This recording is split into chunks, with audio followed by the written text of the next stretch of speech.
तो आपको समझ में आएगा ना। सर मुझे पता नहीं है ना सर। मैं डिप्यूटी चीफ मिनिस्टर सर समझ रही है वो आप बोल रही है जो नंबर दे दो मुझे, मैं डायरेक्ट आपको देता हूँ।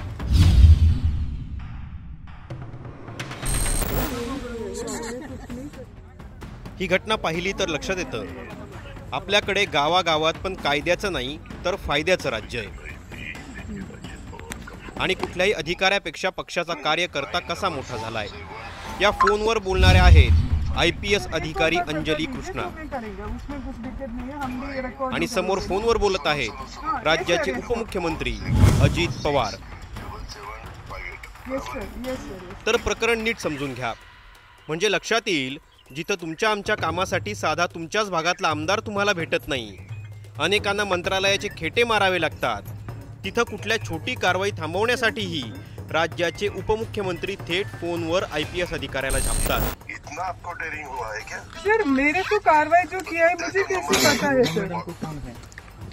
सर मुझे पता नहीं है ना सर। मैं सिर्फ यही बोल रही। मैं डिप्यूटी चीफ मिनिस्टर सर समझ रही है वो आप बोल रही है जो नंबर दे दो मुझे, मैं डायरेक्ट आपको देता हूँ। ठीक है सर 9 तर हे प्रकरण आहे मुरुमाचं। हो तोच मुरुम जो तुमच्या रस्त्याच्या कामात तुमच्या घराच्या कामात पाया भरण्यासाठी वापरला जातो। ही घटना आहे सोलापूर जिल्ह्यातल्या करमाळ्याची। माढ्यातल्या या कुरडू नावाच्या गावात मुरुम उपसा सुरू होता आणि हा उपसा बेकायदेशीर ठरवत तहसील अधिकाऱ्यांनी कारवाईचे आदेश दिले। आदेश पूर्ण करण्याची जबाबदारी आली कर्तव्यदक्ष असणाऱ्या पोलीस उपअधीक्षक अंजली कृष्णा यांच्यावर। पोलिसांचा फौजपाटा घेऊन त्या घटनास्थळी पोहोचल्या, पण तिथं पोहोचल्यावर त्यांना भेटला राष्ट्रवादीचा कार्यकर्ता बाबा जगताप आणि या बाबा जगतापमुळेच आता अजित पवारांच्या डोक्याला ताप झालाय। बाबा जगतापनं थेट राज्याचे उपमुख्यमंत्री अजित पवारांना फोन लावला आणि कारवाई थांबवण्याची मागणी केली। अजित पवारांनीही तातडीनं फोन अंजली यांच्याकडे देण्यास सांगितलं। त्यानंतर जे झालं ते तुम्हीच ऐका। ठीक है सर। मेरा चेहरा तो आपको समझ में आएगा ना। ठीक है सर। इतना आपको डेयरिंग हुआ है क्या? सर मेरे को कार्रवाई जो किया है मुझे कैसे पता है सर? सर मुझे पता नहीं है ना सर। मैं सिर्फ यही बोल रही। मैं डिप्यूटी चीफ मिनिस्टर सर समझ रही है वो आप बोल रही है जो नंबर दे दो मुझे, मैं डायरेक्ट आपको देता हूँ। ठीक है सर। 9447267758 सर एक और बात बता दीजिए तो मैं करेंगे, उसमें कुछ दिक्कत नहीं है, हम भी रिकॉर्डिंग करेंगे ना। सुनो हाँ yes sir yes sir 47267758। Yes sir yes sir yes sir. Okay thank you. Hello हाँ मैं दे रहा हूँ सर, आपको कॉल आएगा। आता प्रश्न तयार होतो बाबा जगताप या साध्या कार्यकर्त्याच्या फोनवर दादांनी तातडीने कारवाई का थांबवली? IPS अंजली यांच्याशी फोनवर अशा भाषेत बोलण्याची गरज होती का? जर दादांना फोन लावला तर तो स्पीकरवर का टाकला आणि त्याचा व्हिडिओ का केला? बेकायदा कामांवर कारवाई करणं चुकीचं आहे का? इतर जनतेसाठी उपलब्ध नसणारे दादा कार्यकर्त्यांच्या फोनला कसं उत्तर देतात? उपमुख्यमंत्री म्हणून दादांसाठी कार्यक्षम अधिकारी महत्त्वाचे आहेत की कार्यकर्ते? या व्हिडिओनंतर सामाजिक कार्यकर्ता अंजली दमानी यांनी ट्विट करत अजित पवारांवर निशाणा साधला आणि IPS कृष्णा यांची माफी मागायला सांगितलं। आता येऊया अजित पवारांना न ओळखणाऱ्या या IPS अंजली कृष्णा आहेत तरी कोण यावर।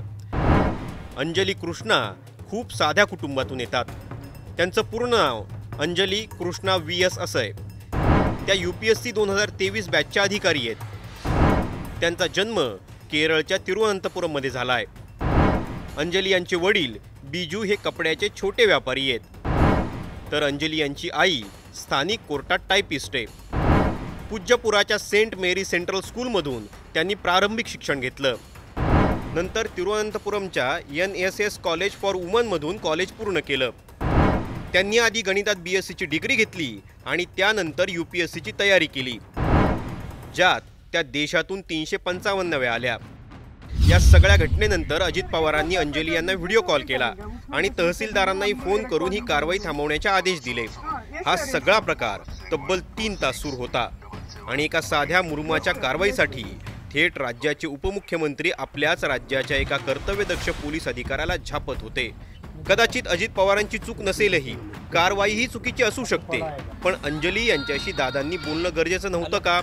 एवढ्या गावकऱ्यांसमोर आपल्याच विभागाच्या अधिकाऱ्याला झापणं किती योग्य आहे? आणि आपल्या काटेकोरपणासाठी आणि शिस्तीसाठी ओळखले जाणारे अजित पवार इथं चुकले तरी कसे, असा प्रश्न विचारला जातोय.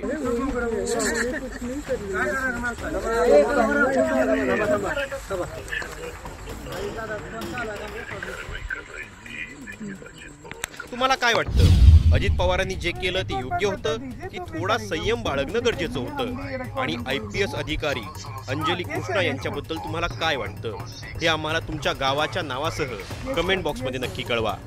Bureau report, times now Marathi. मेरा चेहरा तो आपको समझ में आएगा ना? ठीक है सर. इतना आपको डेयरिंग हुआ है क्या? सर मेरे को कार्रवाई जो किया है मुझे कैसे पता है सर? सर मुझे पता नहीं है ना सर. मैं सिर्फ यही बोल रही. सर समझ रही है वो आप बोल रही है जो सुन. मैं डायरेक्ट आपको देता हूं. ठीक है सर. एक और बात बता दीजिए तो मैं करेंगे, उसमें कुछ दिक्कत नहीं है, हम भी रिकॉर्डिंग करेंगे.